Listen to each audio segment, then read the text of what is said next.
तो मित्रों, जय श्री कृष्ण आप सभी को। तो आज का वह वीडियो आप सभी के लिए अत्यधिक महत्वपूर्ण होने वाला है, क्योंकि आज के इस वीडियो में हम आपको बताएंगे कि कलयुग की स्त्री का कौन सा अंग रात होते ही गीला होने लगता है, साथ ही एक कथा के माध्यम से, और आप सभी को ये भी बताएंगे कि किस प्रकार के व्यक्ति को हमें कभी भी अपने घर में नहीं बुलाना चाहिए, और आपको बताएंगे कि क्यों और किस लिए नहीं बुलाना चाहिए, क्योंकि वह आपका सदैव ही किसी न किसी रूप में आपके कुल या घर का नाश करेंगे और करके ही रहेंगे, जिनकी छाया मात्र से आपका जीवन अत्यधिक कठिनाई और दुखद हो जाएगा और आपके साथ रहकर आपकी ही पत्नी से शारीरिक संबंध बनाएंगे। तो मित्रों, आज के इस कलयुग में आप किसी भी व्यक्ति पर भरोसा करना उचित नहीं है, और भरोसा भी ना करें, वह आपको सदैव धोखा ही देंगे, जिससे आपका विवाहित जीवन नष्ट हो जाएगा। तो वह कौन से लोग हैं, हम आज की इस वीडियो में जानेंगे। और मित्रों, आपका साथ छोड़कर चले जाते हैं, तो दोस्तों वह कौन से लोग हैं जो आपके साथ छल कपट करते हैं, वह आपको आज इस वीडियो में पता चलेगा। तो मित्रों आप लोग भी भूल कर ऐसे लोगों को अपने घर में मत ले आना, वरना बहुत पछताना पड़ेगा, क्योंकि जिसमें वासना भरी होती है वह ये नहीं देखता कि सामने वाले का रिश्ता कौन है, और उन्हें इससे तनिक भी फर्क नहीं पड़ता कि वह ये जो कर रहे हैं उसका क्या परिणाम होगा। वह व्यक्ति वासना में अंधा होकर जो नहीं करना चाहिए वह कर देता है। इसलिए मित्रों, हम आपको आज की इस वीडियो में एक कथा के माध्यम से विस्तार में बताएंगे, जिससे आपको समझ में आ जाए कि किस प्रकार के लोगों को हमें घर नहीं लाना चाहिए, और ऐसे कौन से लोग हैं जिनको भूलकर भी अपने घर में कभी मत बुलाना। और साथ ही साथ आपको ये भी बताएंगे कि स्त्री का कौन सा अंग रात होते ही गीला होने लगता है। दोस्तों, आज की वीडियो बहुत ही ज्ञानवर्धक और महत्वपूर्ण है, इसलिए मेरे प्रिय मित्रों, आप सभी को यह वीडियो शुरुआत से लेकर अंत तक अवश्य देखें, जिससे आपको इस कथा का संपूर्ण ज्ञान प्राप्त हो सके। और अगर आप इस कथा को पूरा नहीं सुनेंगे तो इस कथा का आधा अधूरा ज्ञान आपको आपके जीवन में एक बहुत ही बड़ी संकट का अनुभव कर आएगा, और आप अपने जीवन में और दुखी हो जाएंगे। इसलिए मेरे प्रिय मित्रों, आप यह वीडियो अंत तक अवश्य देखें। तो मित्रों, मैं आपका ज्यादा समय नष्ट न करते हुए अपनी इस कथा का स्नान आरंभ करता हूं। तो मेरे प्रिय मित्रों, एक बार भगवान श्री कृष्ण अपने महल में विश्राम कर रहे थे, तभी वहां पर अचानक से देवी सत्यभामा आती है और भगवान श्री कृष्ण को प्रणाम करती हैं। तब भगवान श्री कृष्ण ने देखा कि देवी सत्यभामा जी का मन काफी ज्यादा विचलित है, वह कुछ पूछना चाहती हैं। तब भगवान श्री कृष्ण देवी सत्यभामा से कहते हैं, हे देवी सत्यभामा, आज आप बहुत चिंतित दिखाई पड़ रही हैं, आपके चिंता का कारण क्या है, मुझे निसंकोच होकर बताइए। तब देवी सत्यभामा भगवान श्री कृष्ण जी से कहती हैं, हे प्रभु, मेरे मन में एक प्रश्न है जो कि मेरा मन काफी ज्यादा विचलित कर रहा है। तब भगवान श्री कृष्ण देवी सत्यभामा से कहते हैं, हे देवी, आप निश्चिंत होकर अपने उस प्रश्न को पूछिए, मैं आपको आपके प्रश्न का उत्तर अवश्य दूंगा। तब देवी सत्यभामा भगवान श्री कृष्ण से कहती हैं, हे प्रभु, वह कौन से व्यक्ति हैं जिन्हें भूलकर भी अपने घर पर कभी नहीं बुलाना चाहिए। तब भगवान श्री कृष्ण देवी सत्यभामा से मुस्कुराते हुए कहते हैं, हे देवी, आज आपने इस प्रश्न को पूछकर समस्त मानव जाति का कल्याण कर दिया है, परंतु मैं आपको इस प्रश्न का उत्तर एक अत्यंत ज्ञानवर्धक कथा के माध्यम से देना चाहता हूं, परंतु आपको इस कथा को शुरू से लेकर अंत तक पूरा सच्चे मन से सुनना होगा। तब देवी सत्यभामा भगवान श्री कृष्ण से कहती हैं, हे प्रभु, मैं आपको विश्वास दिलाती हूँ कि मैं इस कथा को शुरू से लेकर अंत तक पूरा सुनूंगी। तब भगवान श्री कृष्ण कहते हैं, हे देवी सत्यभामा, किसी नगर में एक धनवान सेठ रहता था, उसका नाम मनमोहन था। उस सेठ के 3 पुत्र थे। मनमोहन के दोनों बेटे तो काफी बुद्धिमान और चालाक थे, किंतु उसका जो छोटा बेटा था वह कुछ मंदबुद्धि का था। लेकिन मनमोहन के छोटे बेटे के अंदर एक विशेषता थी कि वह जितना ही कम बुद्धि वाला था उतना ही उसका शरीर बलशाली था। एक दिन मनमोहन अपने बेटों के बारे में सोच रहा था, तभी मनमोहन सेठ के दिमाग में एक विचार आया कि मेरे दोनों बेटे तो काफी बुद्धिमान और चालाक हैं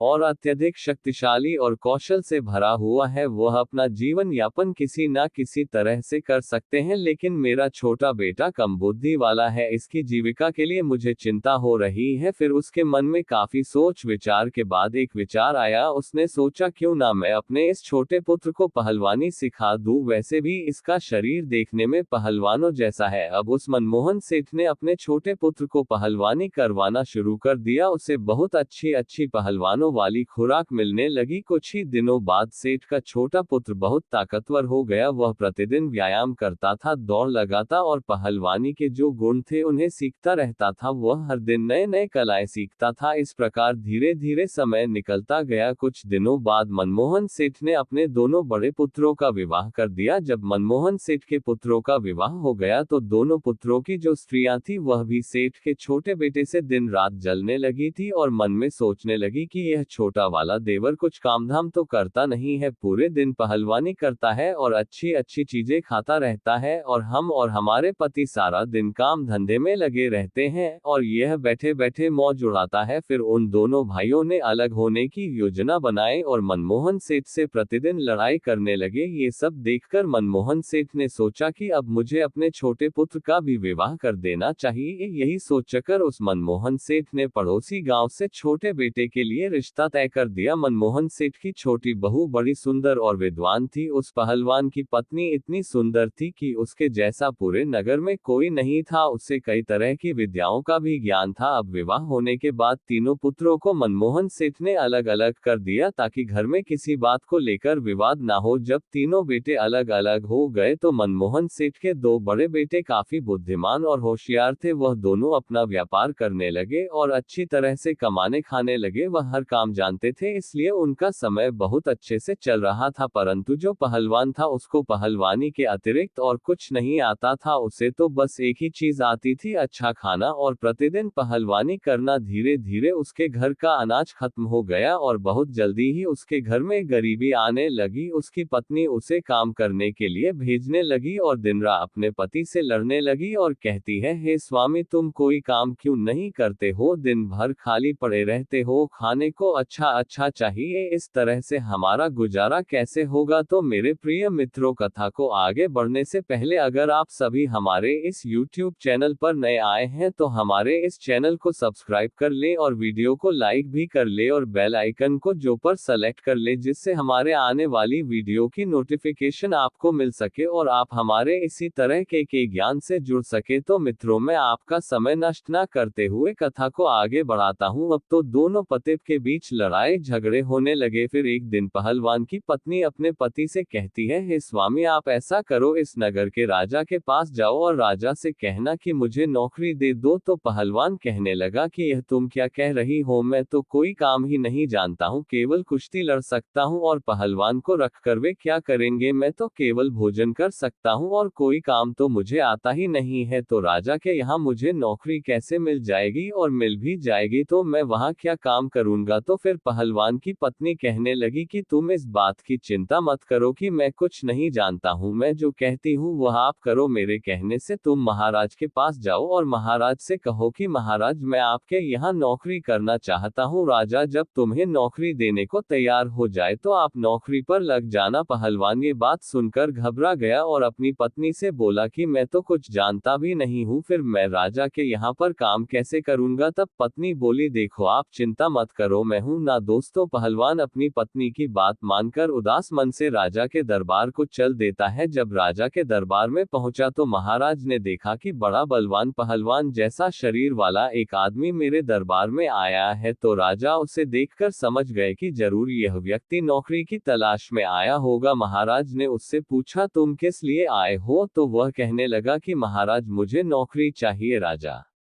ने पूछा, अच्छा ठीक है, तुम्हें कैसी नौकरी चाहिए, बताओ, हमारे लिए आप कौन सा काम करोगे? तब वह पहलवान कहता है, महाराज, जो काम आपसे नहीं होगा, जो काम आपकी सेना से नहीं होगा, किसी मंत्री से नहीं होगा, वह काम मैं करूंगा। तब राजा ने अपने सभी मंत्रियों से विचार विमर्श किया। काफी देर विचार विमर्श करने के बाद अंत में राजा ने उस पहलवान को नौकरी दे दी और उस पहलवान को रहने के लिए महल के बाहर एक कमरा दे दिया। और राजा ने कहा, जब भी ऐसा कोई काम आएगा जो मेरे मंत्रियों और मेरी सेना से नहीं होगा तो तुम्हें खबर भेजकर बुलवा लिया जाएगा। फिर वह पहलवान खुशी से भागते हुए अपने घर आता है और अपनी पत्नी को ये खबर देता है कि राजा ने उसे अपने यहाँ नौकरी पर रख लिया है। ये सुनकर उसकी पत्नी बहुत खुश होती है। दोस्तों, फिर वह पहलवान राजा के दिए हुए शाही कमरे में रहने लगा। अब तो वह पहलवान बड़े ही आराम से उस राजसी महल में रहने लगा। प्रतिदिन पहलवानी करता था, खूब खाता पीता और बगीचे में घूमता था और आराम से सो जाता था। धीरे धीरे यूं ही समय बीतता गया। एक दिन राजा और उसका महामंत्री पहलवान से कहते हैं कि आज तुम हमें अपने घर लेकर चलो, हम देखना चाहते हैं कि तुम्हारा घर कैसा है। अब तो वह पहलवान महाराज की बात को टाल भी नहीं सकता था। उसने महाराज की बात मानकर महामंत्री और राजा को लेकर अपने घर के लिए चल देता है। वो पहलवान राजा और महामंत्री को अपने घर लेकर आ जाता है। पहलवान की पत्नी देखने में बड़ी सुंदर और सुशील थी। राजा की नजर जैसे ही पहलवान की पत्नी पर पड़ी, पहलवान की पत्नी को देखकर राजा उस पर मोहित हो गया, क्योंकि पहलवान की पत्नी इतनी ज्यादा सुंदर थी कि राजा की जितनी भी रानियां थी वे सभी उसके सामने कुछ नहीं थी, और उनकी सुंदरता इस स्त्री के सामने फीकी नजर आ रही थी राजा को, और वह उसे देखा ही रह गया मानो वह देवलोक की कोई अप्सरा हो। तो राजा ये देखकर आश्चर्य में पड़ गया। उसके बाद महाराज और महामंत्री वापस चले आए। अब राजा महामंत्री से कहने लगा कि महामंत्री, इस पहलवान की पत्नी कितनी सुंदर है, हमारी रानियां भी इतनी सुंदर नहीं है। महामंत्री ने कहा, हाँ महाराज, सुंदर तो है, परंतु क्या किया जाए, ये तो अपने पने भाग्य की बात है। दोस्तों, फिर उस राजा ने महामंत्री से कहा, महामंत्री मुझे ये बताओ कि हम इसकी पत्नी को पाना चाहते हैं, किस तरह से हम इसकी पत्नी को अपनी पत्नी बना सकते हैं, हमें क्या करना चाहिए। उस धूर्त राजा ने पहलवान की पत्नी को अपना बनाने के लिए षड्यंत्र रचने शुरू कर दिए। फिर राजा और महामंत्री सोचने लगे कि कैसे पहलवान की पत्नी को महल में लाया जाए। अब तो राजा और महामंत्री उसी दिन से पहलवान की पत्नी को हड़पने का षड्यंत्र रचने लगे। धीरे धीरे कुछ समय और बीत जाता है। इधर राजा की एक रानी जो बीमार पड़ जाती है। जब रानी बीमार हुई तो राजा ने उसका इलाज बड़े बड़े वैद्य हकीम से कराया, किंतु उसे थोड़ा भी आराम नहीं मिला। उसकी बीमारी बढ़ती ही गई। कोई भी वैद्य हकीम रानी का इलाज नहीं कर सका। फिर एक दिन महामंत्री ने सोचा, क्यों ना इस मौके पर पहलवान की परीक्षा ली जाए, आखिर वह किस काम आएगा। फिर महामंत्री ने पहलवान के विरुद्ध एक षड्यंत्र रचा। दोस्तों, एक दिन महामंत्री राजा से अनुमति लेकर महल के बाहर जाता है और एक वैद्य को पकड़ कर ले आता है, और उस वैद्य से मंत्री ने कहा, देखो वैद्य, रानी जी बीमार है, तुम्हें उनका इलाज करना है, किंतु मेरी एक शर्त है, इलाज तुम्हें मेरे अनुसार करना होगा। महामंत्री ने कहा, मैं इसके बदले में तुम्हें 500 सोने के सिक्के दूंगा। आप जब उनका इलाज करना तो इलाज के लिए तुम उनसे ऐसी वस्तु मंगवाना जो कहीं भी उपलब्ध ना हो। वैद्य को जब मंत्री ने 500 सोने के सिक्के पकड़ा दिए तो वैद्य लालच में आ गया, और वैद्य कहने लगा, ठीक है महामंत्री जी, मैं ऐसा ही करूंगा। अब तो महामंत्री वैद्य को लेकर राज दरबार में आता है और राजा से कहता, महाराज यह वैद्य जी बड़े ही जाने माने हुए हैं। महाराज बोले, ये तो बड़ी ही प्रसन्नता की बात है। राजा ने तुरंत आदेश दिया कि वैद्य को महारानी के पास ले जाया जाए। राजा का आदेश पाकर महामंत्री वैद्य को साथ लेकर महारानी के पास जाते हैं। वैद्य जी ने महारानी की नब्ज देखी और नब्ज देखकर राजा से कहा, है महाराज, इनका इलाज होना अब संभव नहीं है। राजा एकदम घबरा गया, कहने लगा, क्यों वैद्य जी, क्या बात है। वैद्य ने कहा, है राजन, महारानी को सिर्फ एक ही वस्तु ठीक कर सकती है। राजा कहने लगा, बताओ वह कौन सी चीज है। तब वैद्य बोला, महाराज वह वस्तु बड़ी ही दुर्लभ है, इतनी आसानी से नहीं मिल सकती।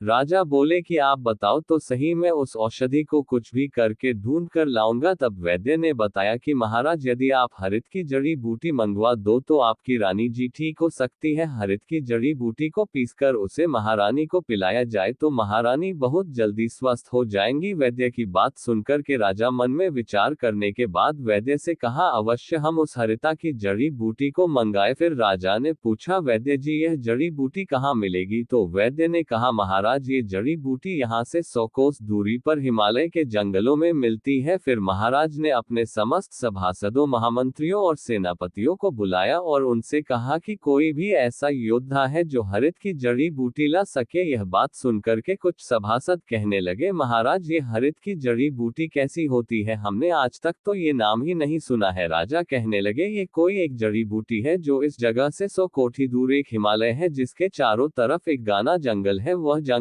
अत्यधिक जानवरों से भरा हुआ है और वह जंगल में अतिथि डरावनी चीज होती है, और इस जंगल के हिमालय से बहने वाली एक नदी के समक्ष राजा की यह बात सुनकर के संपूर्ण दरबारी मौन हो गए, क्योंकि जिस हरी तक की जड़ी बूटी की बात राजा कर रहे थे आज तक किसी ने उस जड़ी बूटी को नहीं देखा था। अब तो राजा उन्हें चुपचाप देखकर महामंत्री से कहने लगे कि महामंत्री, ऐसे तो काम नहीं चलेगा, महारानी को बचाने के लिए हमें वह जड़ी बूटी लानी ही होगी। महामंत्री कहने लगा, महाराज चिंता करने की कोई बात नहीं है, यही मौका है उस पहलवान की परीक्षा का जो हमारे यहाँ वर्षों से केवल बैठे बैठे तनख्वाह ले रहा है, वह किस दिन काम आएगा। क्यों ना हरी की जड़ी बूटी उसी से मंगाया जाए। आप उसे बुलाकर उससे कहे कि वह 12 दिन के अंदर वह जड़ी बूटी को लाकर दे, नहीं तो उसे कठोर से कठोर सजा दी जाएगी। और महाराज इस तरीके से वह जड़ी बूटी लाने हिमालय पर्वत पर जाएगा। अगर वह ले आता है तो महारानी बच जाएगी, अगर वह मर जाता है तो और भी अच्छी बात है, उसकी पत्नी फिर आपकी हो जाएगी। आप उसे राजमहल में ले आना। राजा की नियत तो पहले से ही पहलवान की पत्नी पर थी। राजा ने जैसे ही महामंत्री का ये सुझाव सुना वह अत्यंत प्रसन्न हुआ। फिर राजा ने कहा, पहलवान अगर जड़ी बूटी नहीं ला सका तो हम उसको फांसी पर चढ़ा देंगे। अब तो राजा ने बिना देर किए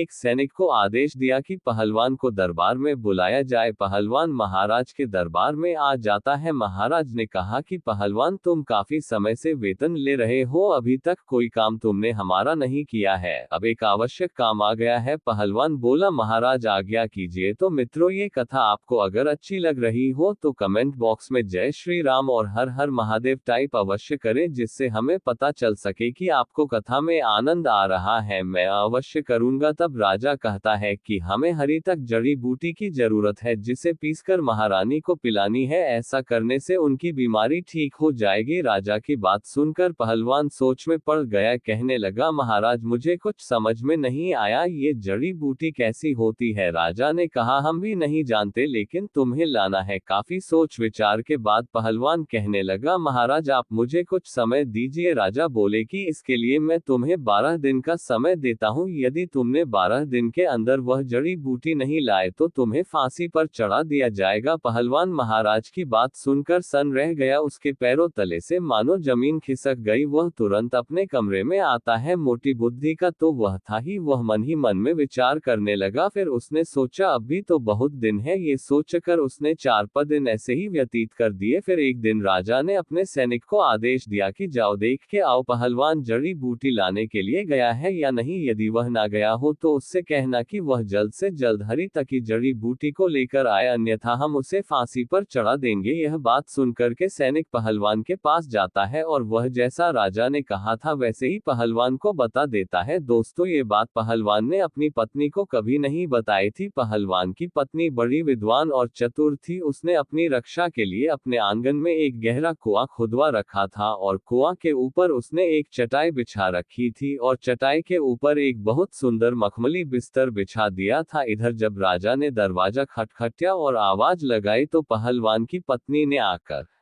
दरवाजा खोला तो द्वार पर राजा को देखा तो वह राजा से कहने लगी, महाराज आपने यहाँ आने का कष्ट क्यों किया, आप हमें ही बुला लेते। फिर उस पहलवान की पत्नी ने राजा का बड़ा स्वागत किया और कहने लगी कि महाराज आप यहीं बाहर बैठिए, मैं आपके लिए भोजन लेकर के आती हूँ, मेरे पति इस समय घर पर नहीं है। ये सुनकर राजा कहने लगा, अरे नहीं नहीं, मैं बाहर क्या करूँगा, मैं तो आपके साथ अंदर चलना चाहता हूँ, मैं तो तुम्हारे लिए महल से यहाँ आया हूँ। हे सुंदरी, तुम बहुत खूबसूरत हो, मुझे लगता है पहलवान तुम्हारी अच्छे से देखभाल नहीं रखता है, वह तो खुद दूसरे की नौकरी करता है। अगर तुम हमारे महलों की रानी होती तो तुम्हारी जिंदगी कितनी खुशहाल होती, मैं तुम्हें दुनिया के सभी सुख देता, तुम्हारी जिंदगी स्वर्ग बना देता। राजा के मुख से जब इस तरह की मीठी मीठी बातें पहलवान की पत्नी ने सुनी तो वह समझ गई कि राजा उससे क्या चाहता है। उसने तुरंत समझ लिया कि राजा की नीयत खराब है, उसके अंदर मेरे प्रति वासना भरी हुई है, इसलिए अब इसको सबक सिखाना चाहिए। पहलवान की पत्नी ने राजा से कहा कि महाराज अंदर आइए, आप ठीक कह रहे हैं, पहलवान किसी भी तरह से मेरे योग्य नहीं है, वह मेरा तनिक भी ख्याल नहीं रखता है, वह मुझे प्यार भी नहीं करता है, अब मैं ही उसको छोड़ दूंगी और आज से मैं महाराजा के साथ रहूंगी। उसने और भी दिमाग से काम लिया। राजा ने जैसे ही यह शब्द सुने वह खुशी के मारे फूलों नहीं समा रहा था। राजा पूरी तरह से पहलवान की पत्नी की बातों में आ गया और उसके साथ साथ अंदर चला जाता है। उसके बाद पहलवान की पत्नी ने क्या किया, जो उसने गहरे कुएं के ऊपर चटाई बिछा रखी थी, उसी के ऊपर मखमल का बिस्तर लगा रखा था। उसने राजा से कहा कि महाराज आप इस बिस्तर पर बैठिए, मैं आपकी सेवा करती हूँ। महाराज आप थक गए होंगे, मैं आपके लिए कुछ खाने को लेकर आती हूँ। राजा जैसे ही उस बिस्तर पर बैठता है, उस बिस्तर पर बैठते ही राजा उस गहरे कुएं में गिर जाता है। राजा सोचने लगा कि यह क्या हुआ, अब तो मैं फंस गया, अब मैं यहाँ से निकल भी नहीं सकता। इधर महाराज नीचे गिर जाते हैं और उधर पहलवान बड़े आराम से समय पास कर रहा था। जब सुबह हुई तो पहलवान की पत्नी ने अपने पड़ोसियों के 2 लड़कों को बुलाया और उनसे कहा कि मैं तुम दोनों को 4-4 सोने के सिक्के दूंगी। इस कुएं में एक व्यक्ति है, उसे बाहर निकालो। उन लड़कों ने उस राजा को बाहर निकाला। फिर पहलवान की पत्नी ने कहा कि इसको बांधकर इसके ऊपर 50 कोड़े लगाओ। अब तो पहलवान की पत्नी के आदेश पर राजा को 50 कोड़े लगाए गए और कहा कि इसको फिर से इसी कुएं में डाल दीजिए। उन लड़कों ने वापस राजा को उसी कुएं में डाल दिया। अब तो रोजाना राजा के साथ वैसा ही व्यवहार किया जाता था। इसी तरह कई दिन बीत गए। जब राजा दरबार में नहीं आए तो उधर सारे महल में और राज दरबार में खलबली मच गई। दोस्तों, ये समझते हुए महामंत्री को देर नहीं लगी कि महाराज कहाँ गए होंगे। महामंत्री तुरंत ही पहलवान के घर की ओर चल देता है। महामंत्री को पहलवान के घर पहुंचते पहुंचते काफी अंधेरा हो जाता है। महामंत्री उस पहलवान की पत्नी के घर के द्वार पर पहुंच जाते हैं और दरवाजा खटखटाने लगते हैं। फिर आवाज सुनकर पहलवान की पत्नी बाहर आती है। बाहर आकर देखा तो राजा के महामंत्री थे। महामंत्री कहने लगा कि देखो, मैं राजा का महामंत्री हूँ और आपसे मिलने आया हूँ। पहलवान की पत्नी बोली, महामंत्री जी ऐसा कौन सा काम आ गया जिससे आपको मेरे घर आना पड़ा, मुझे ही संदेश भेजकर बुलवा लिया होता। पहलवान की पत्नी के ऊपर महामंत्री की भी नीयत खराब थी। महामंत्री कहने लगा कि मैं ये बताने आया हूँ कि पहलवान तो अब मर ही जाएगा, वह जीवित नहीं रहेगा क्योंकि वह हिमालय के जंगलों में गया है और तुम कहाँ अकेली यहाँ रहोगी, इसलिए तुम मेरे साथ चलो, मैं आपको महाराज के महलों में लेकर चलूंगा। पहलवान की पत्नी ने जब महामंत्री की बात सुनी तो वह उसके दिमाग को समझ गई कि इसके अंदर भी मेरे लिए वासना भरी हुई है। उसने फिर से दिमाग से काम लिया और कहने लगी, महामंत्री जी आप मेरे साथ अंदर आइए। इस प्रकार पहलवान की पत्नी महामंत्री को बुलाकर अंदर ले गई और उसी बिस्तर पर महामंत्री को बैठा दिया जिस पर राजा को बैठाया था। महामंत्री जैसे उस मखमल के बिस्तर पर बैठा तो एकदम से कुएं के अंदर गिर पड़ा और राजा के ऊपर जाकर गिरा। राजा ने महामंत्री को देखकर कहने लगा कि महामंत्री जी तुम यहाँ कैसे। महामंत्री ने कहा, महाराज आप यहाँ कैसे। फिर राजा ने जवाब दिया, मैं पहलवान की पत्नी की खातिर पानी में हूँ, अब तू भी आ गया है तो और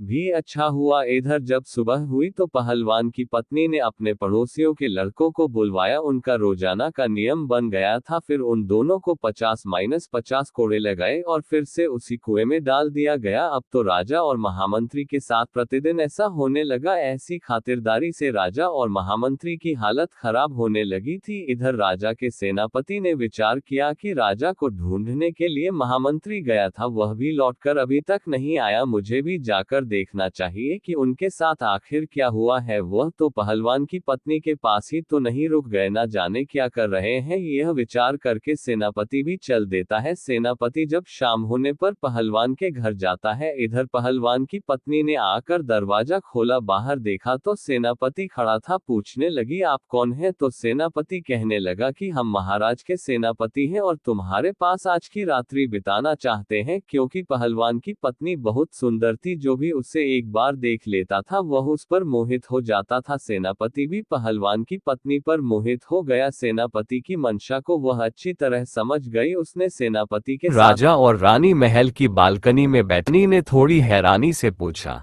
क्या बता? मुस्कराते हुए बोला, चलो बता रहा। रानी उत्सुक हो गई, बोली, तो जल्दी बताओ। राजा धीरे से बोला। रानी मुस्कराई और बोली, बस इतनी सी बात। मुझे दोनों हंसते हुए एक दूसरे का हाथ थामे महल की ओर चले गए। अगर आप चाहो तो इस कहानी को और बढ़ा सकते हैं, थोड़ा मजाक या कोई ट्विस्ट